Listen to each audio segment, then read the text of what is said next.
इस बार का है कि नीतीश कुमार पलट ही नहीं सकते।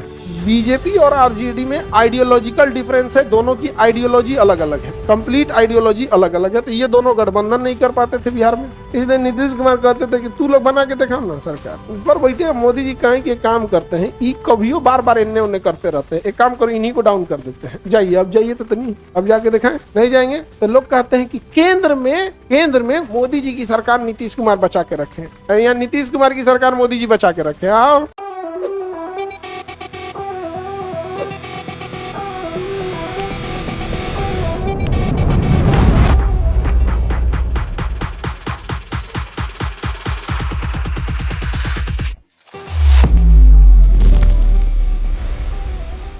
अब बिहार में मान के चलिए बीजेपी होगी, जैसे अभी जो भी सरकार रहती है, इस बार का है कि नीतीश कुमार पलट ही नहीं सकते हैं, नहीं तो नहीं पलट सकते हैं, क्योंकि पलट के जहां जाएंगे वहां भी पूरा नहीं हो सकता है, पलट के जहां जाएंगे वहां पूरा नहीं हो सकता। आरजेडी के पास इतना सीटें नहीं है कि उनको बचा सके, नहीं समझे। अब जैसे मान के चलिए बिहार में पहले की जो बता रहे थे, 3 पार्टी, बीजेपी, जेडीयू और आरजेडी, आरजेडी, और उसके बाद क्या थी, अदर्स थे, अदर्स होते थे। इसमें क्या होता था ना, इनके पास रहता था लगभग 70-80 के आसपास सीटें, जेडीयू के पास रहता था 60 के आसपास सीट, और आरजेडी के पास भी रहता था उतने के आसपास में। इन दोनों के पास बराबर रहता था, जितना बीजेपी के पास रहता था उतने जेडीयू के पास रहता था। अदर के पास 15 से 20 सीट रहती थी। अब यही के समीकरण रहता था बिहार में। अब बिहार में क्या है कि सरकार बनाने के लिए 122 चाहिए, सरकार बनाने के लिए 105। अब आप ध्यान दो, बीजेपी और आरजेडी में आइडियोलॉजिकल डिफरेंस है, दोनों की आइडियोलॉजी अलग अलग है, कंप्लीट आइडियोलॉजी अलग अलग है। तो ये दोनों गठबंधन नहीं कर पाते थे बिहार में। जेडीयू के लिए क्या है भैया, हमारे लिए दोनों की आइडियोलॉजी है। देखो जेडीयू में चाहे कुछ भी करो, इन्होंने कभी भी जाति और धर्म की राजनीति नहीं किया है इन लोगों ने। पूरे भारत में हमको लगता है ये एक सरकार ऐसी है जिसने कभी भी बात किया है तो डेवलपमेंट की बात किया है। स्पेशली जाति धर्म इनको आता ही नहीं है। कभी आपने नीतीश कुमार के मुंह से ये सब नहीं सुना होगा कि हम हई धर्म को हैं, हम हई धर्म को। फेवर करना ना करना वो अलग बात है, बट उनके लिए चुनाव का वो मुद्दा नहीं रहता है। तो इनके लिए ना ये बैरियर नहीं रहता है, ये जो आइडियोलॉजिकल बैरियर है वो नहीं है। ये 60 सीट के साथ जैसे बीजेपी के साथ जाएंगे तुरंत सरकार बन जाएगी, 60 सीट के साथ बीजेपी से तोड़कर आरजेडी के साथ जाएंगे तुरंत सरकार बन जाएगी। ये दोनों लोग आपस में आइए नहीं सकते, आइडियोलॉजिकल डिफरेंस है, समझा गया। इसलिए नीतीश कुमार कहते थे कि तू लोग बना के दिखाओ ना सरकार, तुम सरकार बना के दिखाओ, तू लोग कभी आइडियोलॉजिकल डिफरेंस आ जाएगा, नहीं समझा गया। जैसे यहाँ पे फॉरवर्ड का दबदबा है, फॉरवर्ड लोग का अपना दबदबा, यहाँ बैकवर्ड का है।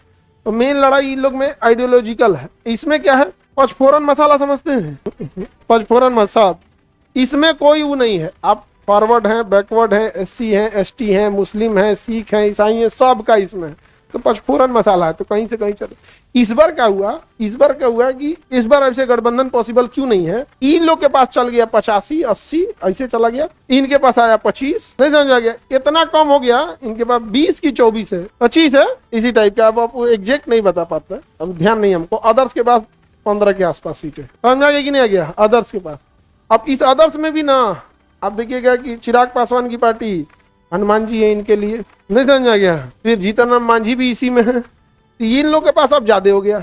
अब ऊपर बैठे मोदी जी कहें कि काम करते हैं, ई कभी बार बार इन्ने उन्ने करते रहते हैं। एक काम करो, इन्हीं को डाउन कर देते हैं, जाइए अब जाइए तो नहीं, अब जाके दिखाएं, नहीं जाएंगे तो लोग कहते हैं कि केंद्र में मोदी जी की सरकार नीतीश कुमार बचा के रखे, या नीतीश कुमार की सरकार मोदी जी बचा के रखे। आओ, गुजरात वाला आदमी को कमजोर समझते हो, अमित शाह आदमी बस चले पाकिस्तान में सरकार गिरा दी। अमित शाह को बस फुर्सत मिल जाए ना, पाकिस्तान में सरकार गिरा दी, इसका गठबंधन तोड़ के ऐसे कर दो, ऐसे। अब नहीं पलट पाते। तो ये राष्ट्रपति का कौन सा अधिकार होता है, विवेकाधिकार। तो जो केंद्र में राष्ट्रपति को विवेकाधिकार है, वही राज्य में राज्यपाल को विवेकाधिकार है। यहाँ बहुत बड़ा रोल निभाता है गठबंधन टूटने और इसमें। केंद्र में अटल बिहारी वाजपेयी की 2 बार सरकार गिर गई थी, समझ में आ गया कि नहीं आ गया। गठबंधन बहुमत खो देने की वजह से, क्या खो देने की वजह से, बहुमत।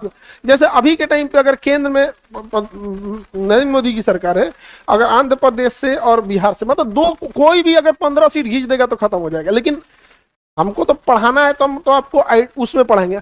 कई को जो उनका वोटर होता है गुस्सिया जाता है, गिराए के सरकार कर, अरे अब्बा कहीं काम यहाँ पढ़ा रहे हैं, हमको तो प्लस माइनस दोनों पढ़ाना पड़ेगा ना।